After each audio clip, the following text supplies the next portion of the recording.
살아갈까 함이라. 아멘. 오늘은 가정의 달 이제 첫 주일로서 가족이라는 제목으로 말씀을 나누도록 하겠습니다. 세상에서 가장 가족보다 귀하고 소중한 이름은 없을 것입니다. 비록 살다 보면 부대끼고 갈등하고 싸우고 아픔이 있지만은 끝까지 함께 하는 사람은 가족밖에 없습니다. 하나님께서는 가정을 만들어 주셨습니다. 하나님께서 아끼며 의지하며 사랑하라고 그렇게 말씀하셨습니다. 인생은 짧습니다. 짧은 인생을 살면서 가족 간에 여러 가지 갈등과 또 오해와 다툼이 있기도 합니다. 어떤 가정은 자식이 부모를 구타하고 부모가 어린 자식을 살해하는 일도 요즘은 일어나고 있습니다. 그저께도 보니까 젊은 엄마가 TV 리모컨으로 8개월 된 딸의 머리를 때려서 죽게 했다 하는 참 상상도 하지 못할 그런 비극적인 뉴스를 보기도 했습니다. 이런 것은 인간성이 말살된 비정상적인 종말의 현상을 보여준다, 그렇게 말할 수가 있습니다. 우리는 우리 자신이 내가 부족하다 하는 것을 인정하고 가족 간에 서로 이해하고 사랑하고 불쌍히 여기는 그런 마음을 가져야 되겠습니다. 가정의 달에 가족의 의미를 다시 한번 생각해보고 기도하기를 원합니다. 첫 번째로 보니까 아내들아 남편에게 복종하라, 이렇게 말씀하셨습니다. 복종이라고 말할 때는 순종이라는 단어가 생각이 납니다. 순종과 복종, 종자는요, 종자의 의미가 뭐냐면 따른다는 것입니다. 따른다, 그 말을 따른다 하는 뜻입니다. 근데 순은 순순하게 따른다는 뜻이고 복종은 싫지만은 따른다, 이런 뜻으로 해석을 할 수가 있습니다. 남편에게 순종하라고 말하지 않습니다. 순종할 마음이 없으니까요. 그러니까 복종하라, 이렇게 말하는 것을, 말씀하시는 것을 볼 수가 있습니다. 하나님은 다 알고 있습니다. 전부 다. 순종이라고 말할 때는요, 어떻게 순종할 수 있느냐? 상대방을 존경하고 신뢰할 때 자발적으로 따르는 것, 이것이 순종입니다. 누가 시키지 않아도 그렇게 하고 싶어요. 왜냐하면 너무 존경스럽고 또 믿음이 가니까 따르고 싶어요. 말하는 것에 순종하고 싶어요. 그 대표적인 일들이 드라마 같은 데서 가끔 나오는데요. 드라마 허준이라는 드라마를, 옛날 드라마 보면은 허준이라는 그 의원이 너무나 존경스럽고 위대하게 나옵니다. 실제로 그렇게 했는지는 모르겠는데 드라마상으로는 너무나 위대하고 존경스러워요. 그래서 우리 자신도 내 자신이 그것을 볼 때도 머리가 숙여지면서 참 존경이 되고 또 순종이 됩니다.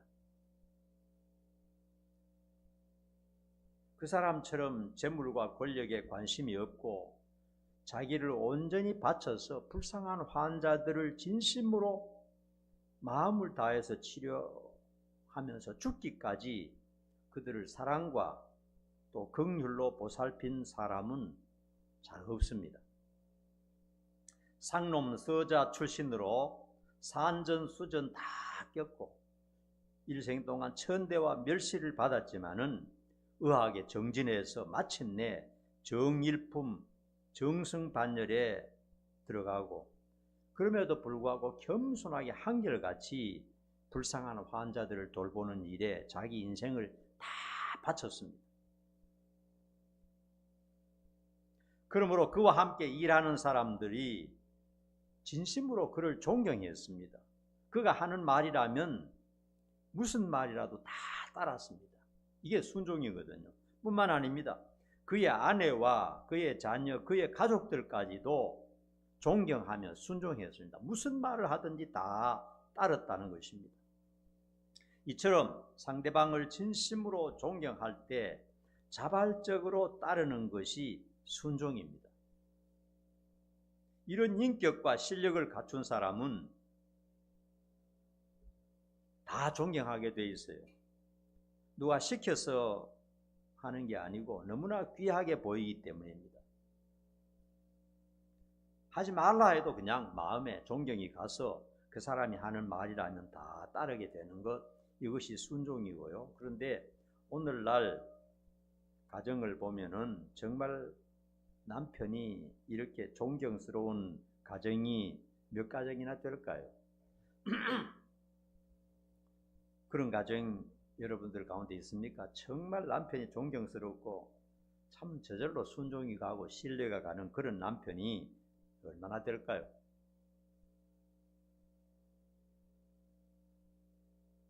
그런데 오늘 하나님께서는 남편에게 복종하라, 순종하라는 말 하지 않습니다.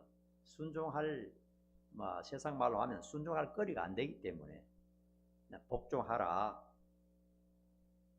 마음에 안 들지만은 따르라, 이 말입니다. 왜 그러냐? 이는 주 안에서 마땅한 일이다, 이렇게 하나님께서 말씀하셨어요.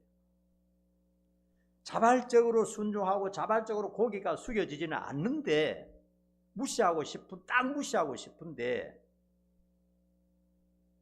그래도 복종하는 것, 이것이 하나님의 뜻이고 마땅한 일이다, 이렇게 말하는 것을 볼 수가 있습니다.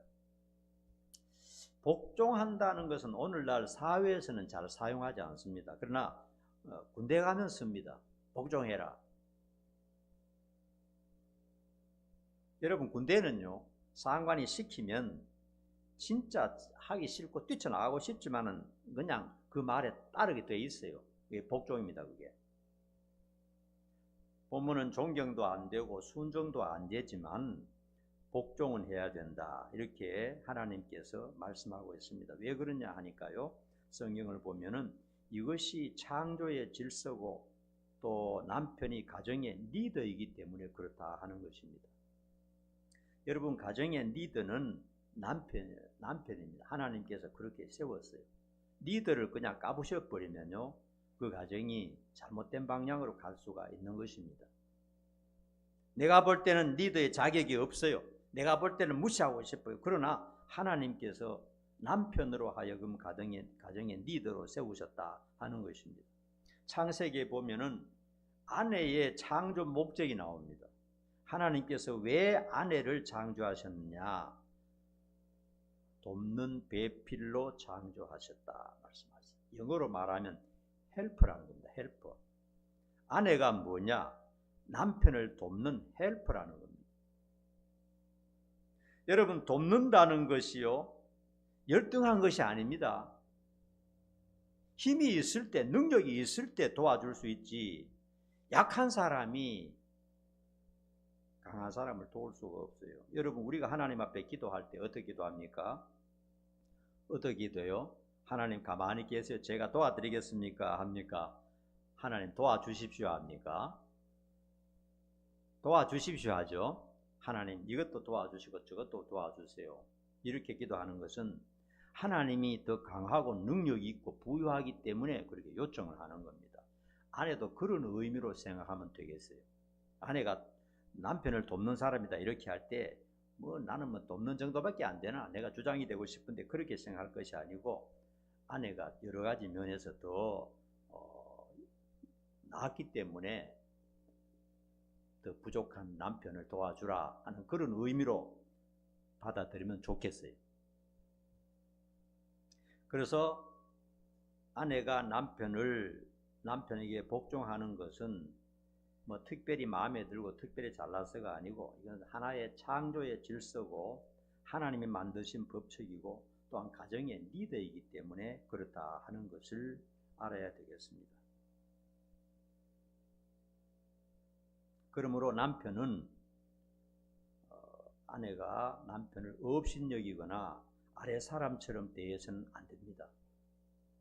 아래 사람처럼 대하듯이 대하고 또 업신여기고 대하면 안 됩니다. 이것은 하나님의 뜻을 어기는 겁니다. 그러므로 말과 호칭에서부터 바로 잡아야 됩니다.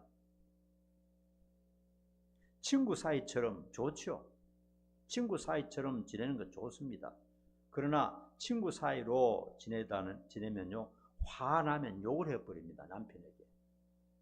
입에 담지 못할 욕을 해버리기 때문에 친구 사이도 좋지만은 결혼해서 남편과 아내로 살 때는 남편으로서 어떤 위치를 세워줘야 된다 하는 것을 아내들은 잘 기억해야 되는 것입니다.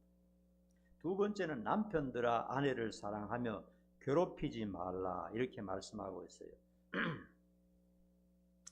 사실 부부가 함께 오랜 세월을 살다 보면요, 신혼 초에 가졌던 그런 어떤 남녀의 사랑 그런 것은 잘 없어요. 이제는 서로 직장도 다녀야 되고 돈도 벌어야 되고 자식도 키우고 또 대출도 갚아야 되고, 그래서 가정이라고 하는 것은 사랑으로만은 되는 것은 아닙니다. 생을 이어가기 위해서는 살기 위해서 서로 활동을 해야 됩니다. 연애할 때 잠시 만났다가 헤어지면 또 생각나고 그런 로맨스는 오래 살다 보면 잘 없어요. 그러나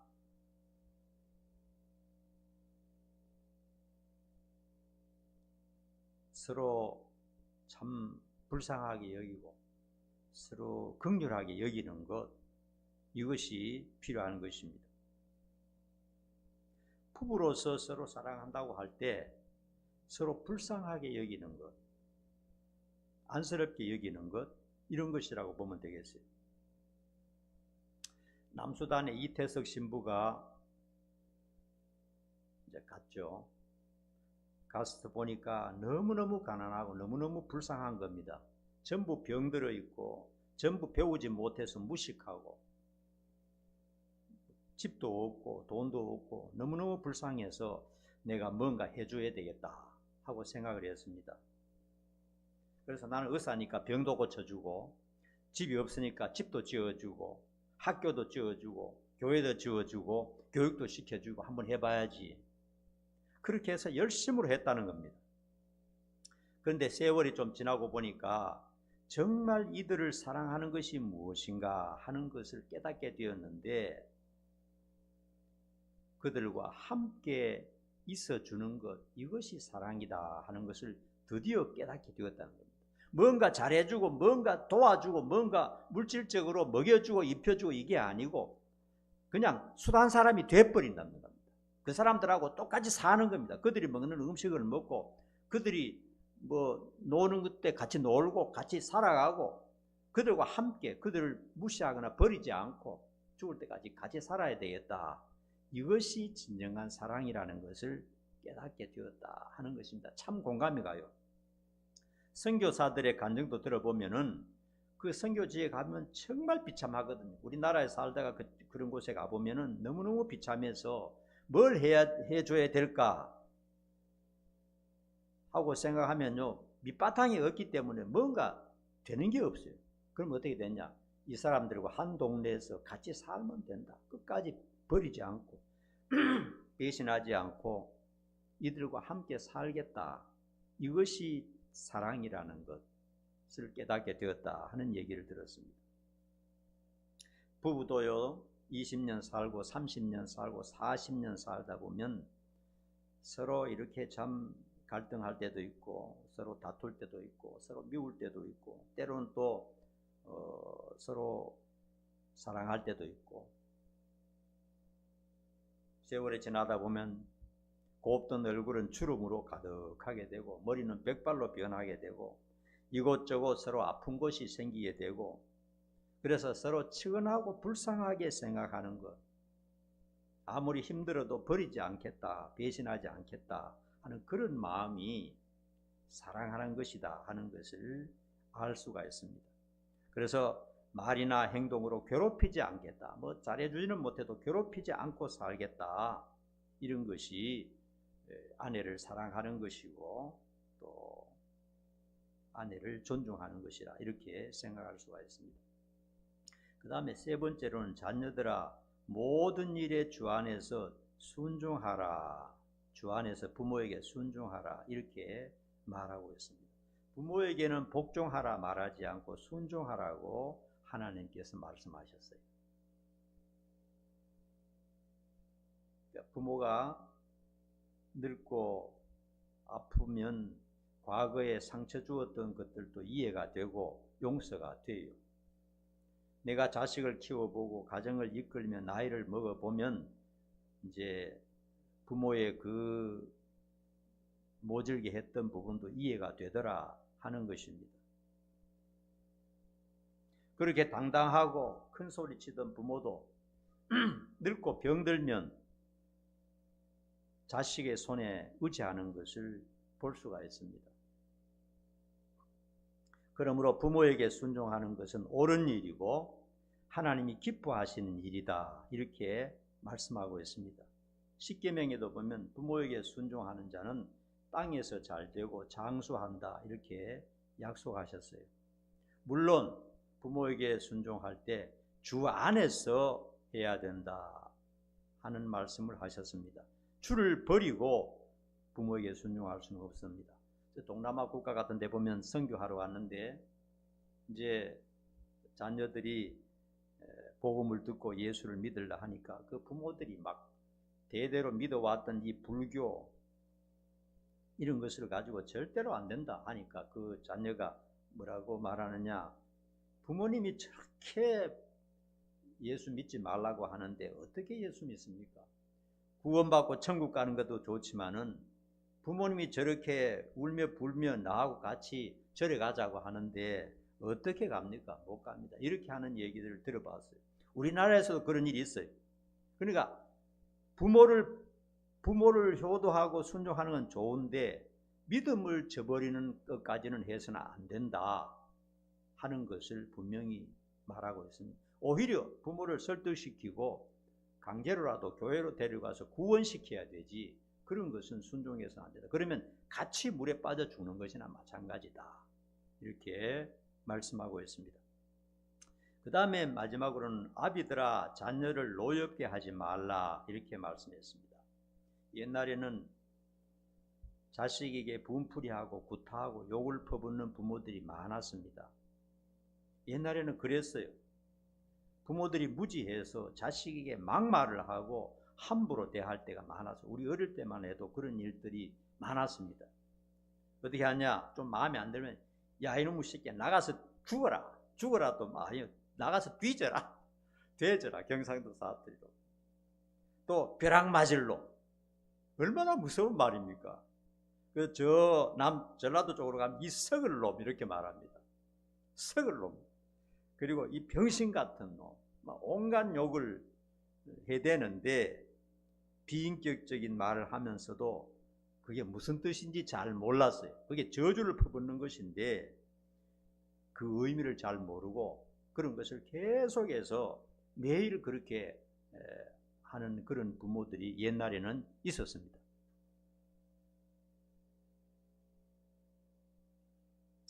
또 자식 간의 차별도 하지 말아야 됩니다. 요즘은 뭐 1명, 2명이니까 덜한데 옛날에는 뭐 4명, 5명, 6명, 7명, 8명이 있으면요 부모들이 꼭 차별합니다. 자식 장남을 제일 쳐주고요.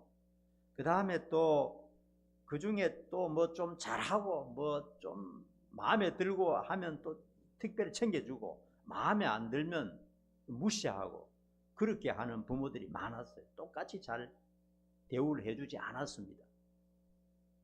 그러면 그 차별받는 자식은 속에 한이 맺히는 겁니다. 특별히 제가 가만히 보니까요, 뭐 우리 가정도 그렇고 이렇게 보니까 옛날에는 부모들이요 아들에게는 이렇게 좀 더 잘하는 것 같아요. 아들에게는 말도 조심하고 욕도 잘 안 하는데 딸은 만만해서 그런지 일도 많이 시키고 막 함부로 막 욕도 하고 그렇게 하는 것을 볼 수가 있었어요. 요즘은 그렇지 않지만 옛날에는 그런 차별 의식이 많았습니다. 근데 그런 것은 전부 다 자식을 노엽게 만드는 겁니다. 마음에 상처를 주어서 사회생활을 제대로 할 수 없도록 만드는 그런 것입니다. 그래서 절대로 자식 간에 차별을 해서도 안 되고 똑같이 대해야 되고, 잘났든 못났든 똑같이 대해야 되고, 특별히 예수 믿는 가정에서는 오히려 못났다고 생각하는 자식을 위해서 더 참 애틋하게 생각하고 더 위해서 기도해주고 이렇게 해야 되는 것입니다. 자식이 잘못했을 때는 징계하는 것은 필요합니다. 바른 길로 가도록 훈육도 필요합니다. 물론 싫어하겠지만은 잠언에서는 그것을 굉장히 강조하고 있습니다. 자식 살리고 싶으면 징계해야 된다, 훈계해야 된다, 이렇게 말하고 있습니다. 그러나 화가 나서 분풀이 대상으로 삼을 때는 상처를 주게 된다 하는 것입니다. 세월이 지나고 자식들이 크고 보니까 어릴 때 잘못했던 것들이 후회가 많이 돼요. 저 자신도 어린 시절 못난 부모를 따라서 우리 아이들 같은 경우에는 초등학교만 5번을 옮겨 다니면서 그렇게 부모를 따라다녔는데 지금도 생각하면 마음이 많이 안타까워요. 친구를 사귈만 하면 자꾸 이사를 가니까 애들이 그 마음속에 상처가 얼마나 심했겠습니까? 지금 생각하면 그런 안타까운 마음이 듭니다. 그래서 자식들이 성인이 되었다면 마음으로 이해하고 기도를 해줘야 됩니다. 자녀들을 위해서 늘 기도를 해줘야 됩니다. 자식들이 앞으로 어떻게 참 영향력을 끼치며 세상 생활을 해야 될 텐데 하면서 기도를 해줘야 되고, 또 자녀가 어린 가정은 어리다고 함부로 말하거나 행동하면 안 되고, 요새는 뭐 그런 일이 없겠지만은 자식 하나가 너무너무 귀하기 때문에 함부로 천대하고 그런 일은 요즘 없습니다. 그러나 지금도 보면 뉴스를 보면요, 어제도 그렇더라고요. 젊은 30대 부모가 아이를 학대해서 죽였다 하는 그런 뉴스를 요즘도 볼 수가 있습니다. 어떤 젊은 부모는요, 내가 어떻게 자식 때문에 내 인생을 참 허비할 수 있겠느냐 하면서 애를 그냥 어린 애기를 가둬두고 젊은 부부가 하루 종일 놀러 다니고요. 먹을 것도 주지 않고. 어떤 가정에는 엄마가 게임에 빠져가지고 아이가 굶어 죽은 그런 가정도 있고요. 어떤 가정은 너무 학대해가지고 아이가 영양실조가 걸린 그런 아이들도 있고요.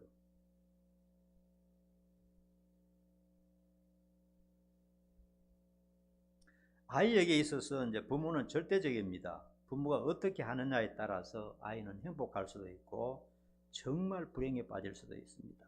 아이가 다른 곳에 가서 좀 맞았거나 어려움 당했을 때는 부모에게 와서 이러면 돼요. 엄마, 내가 어떻게 누구한테 당했다 하면 마음이 풀리는데, 엄마로부터 당하면 절망적입니다. 애들이. 그런 일들이 지금 우리나라에서 너무나 많이 일어나고 있는데 정말 불행한 일이죠. 그래서 분풀이, 화풀이 대상으로 또 자기의 어떤 소유물로 생각해서는 안 되고, 하나님이 주신 귀한 존재이기 때문에 정말 마음 먹고 잘 키워야 되겠다. 어릴 때부터 그런 마음으로 키워야 되겠습니다.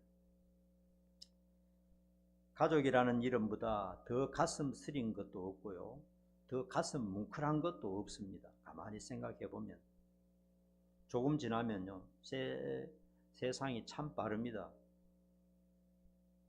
제가 어린 자식들을 품에 안고 다닌 데가 엊그제 같은데 벌써 40이 되고 30이 되고 다 커버렸어요. 조금만 지나면 자식들도 어른이 되어버리고 부모는 머리가 하얀 노인이 되어버립니다. 아무리 오래 있으려고 해도 같이 사는 시간은 너무나 짧습니다. 금방금방 지나갑니다. 나의 아내, 나의 남편, 나의 부모, 나의 자식은 하나님께서 짝지어 주신 것이다 하는 것을 기억을 해야 됩니다. 좀 마음에 드는 들지 않는 부분이 있다 할지라도 하나님께서 이렇게 정해 주신 것이다. 하나님 정해 주셨기 때문에 지금 이렇게 돼 있는 거예요. 어쩌다 보니 가족이 되고 어쩌다 보니 이렇게 됐다가 아니고 분명히 하나님의 자비와 사랑과 뜻이 있어서 이렇게 됐다 하는 것을 우리 성도들이 인정을 해야 됩니다. 가정의 달을 맞이해서 가족 간에 서로 불쌍히 여기고 또 참아주고 도와주고 이렇게 해야 됩니다. 여러분, 성경적으로 사랑이 뭐냐? 고린도전서 13장에 보면 가장 중요한 것이 참는 것이라고 그러죠. 참는 것. 인간이 세상적으로 말하는 그런 사랑이 아니고 참아주는 겁니다. 참아주는 것. 언제까지? 계속 끝까지 참아주는 겁니다. 끝까지 참고 견디는 것. 그것이 사랑입니다. 가정들마다 가정의 달에 가족의 소중함을 다시 한번 깨닫고 그렇게 만들어 가시기를 축원합니다. 기도하겠습니다. 거룩하신 하나님 아버지, 고맙고 감사합니다. 이렇게 세월이 빨라 벌써 5월달을 맞이하게 되었고 또한 우리들에게 가정을 주셨습니다. 서로 모르는 사람끼리, 서로 다른 환경에서 자란 사람끼리 만나서 한평생을 살게 되고 자녀를 낳고 이렇게 가정을 꾸리게 되었습니다. 여러 가지 어려움과 갈등과 미움과 다툼도 있지만은 하나님의 은혜 가운데서 하나님이 주신 가정이라고 믿고 가정을 잘 사랑으로 만들어가는 우리 모두가 될 수 있도록 인도해 주시옵소서. 예수님 이름 받들어 간절히 기도하옵나이다. 아멘. 찬양.